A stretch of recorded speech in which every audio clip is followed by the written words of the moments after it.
What's up, YouTube? Today I'm going to show you a little trick I've got to change the frog legs on your hollow belly frogs. I know it's January. I know it's like -20 outside, but our first tour event is in Florida, and it's not going to be -20. It could be cold, but not -20. Most of the time, the weather's pretty good down there. Fish probably could be spawning, depending on what the weather does. So gonna have to get all my frogs in shape. And one of the most annoying things is the skirt material on a lot of you guys' frogs. After it sits in your tackle boxes all summer, it hardens up. And I'm gonna show you how you can save that frog, salvage that frog without actually having to throw it away. You can see here's my frog box here. I've got a bunch of different assortments: popping frogs, regular frogs, snap proof, spros, swamp donkeys, all different types of frogs. But there's a way you can save that frog and not have to throw it and buy you a new one. So I'm gonna show it to you in today's YouTube. Hope this helps you out. All right, so this is what you do when you want to replace the frog legs on your hollow belly frogs. A lot of times when they sit in the tackle box, they get kind of hard.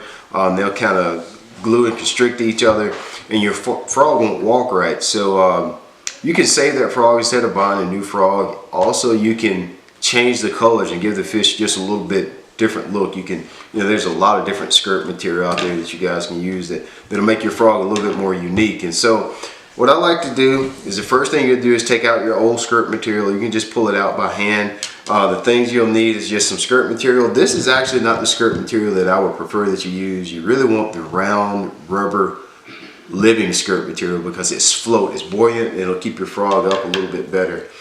You'll need a pair of scissors, skirt material, and a piece of like 2 or 3 foot long fishing line. This is just 20-pound fluorocarbon.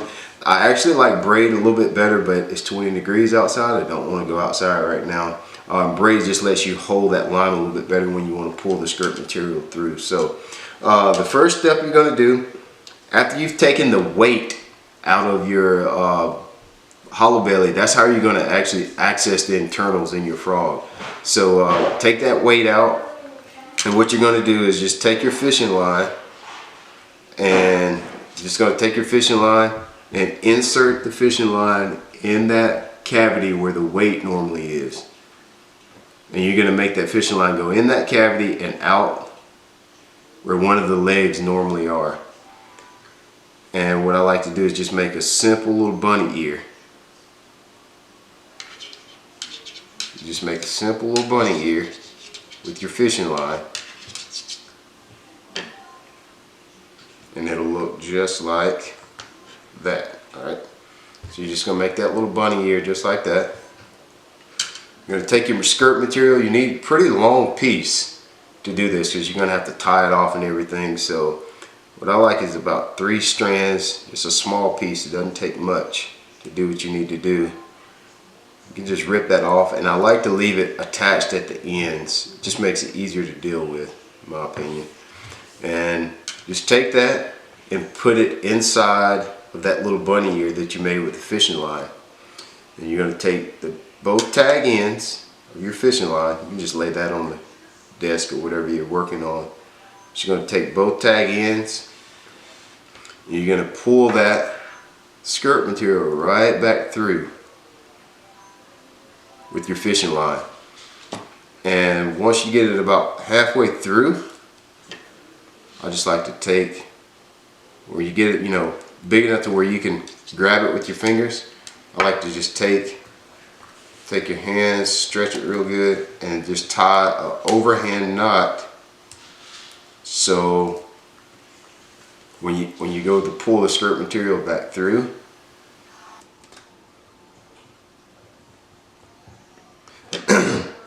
so once you tie that overhand knot and you get your skirt material pulled exactly the length you want it, just get everything kind of straightened out. And you can just cut your legs at whatever length you want them at right now. So I usually like one side about 2.5, 3 inches, and then one side just maybe a 1/4 inch or so longer. This time we're just going to run it the opposite way. So I'm going to make my ring. I'm going to run the loop inside the weight cavity like so.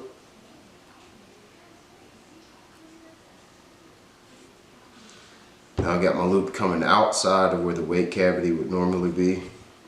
I just take my skirt material. I'm going to loop it through the same way that I did before. Just give it a pull. And pull it right through, just like that. When I get that little piece of loop, then I'll just pull one side all the way through like that. Then I'll take the other end and I'll just tie overhand knot in it just so it doesn't pull through the cavity.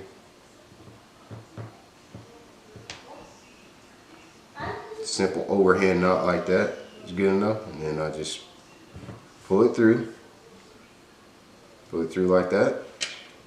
Once I get it through, then I'll just take my scissors. You notice I got one side a little thicker than the other side. That creates a little bit more resistance on this side that's got more skirt material than on this other side, and your frog just walks a lot easier like that. And I'll come in here and I'll take that. Just cut the tag end off.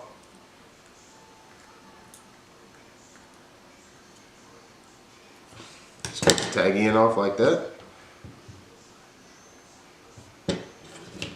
And now you got a frog that looks like nothing else that you can buy in the store. Like I said, you can see I got a few more strands on that side than I got on that side. And it's going to help just the action on that bait. Take you a little bit of super glue, put your little dot around the edges right there, and a little bit on your weight. Plug it back in there and you're ready to go. Flip your frog over. You got a perfect frog that's a little bit custom, something a little different. And you won't have to throw it away and get your new frog. You can start all over the one you already got. Alright guys, I appreciate you watching that. Wish me luck down in Florida in a couple weeks. I'm looking forward to getting down there in warmer weather and getting out of this cold here in South Carolina. I'm out.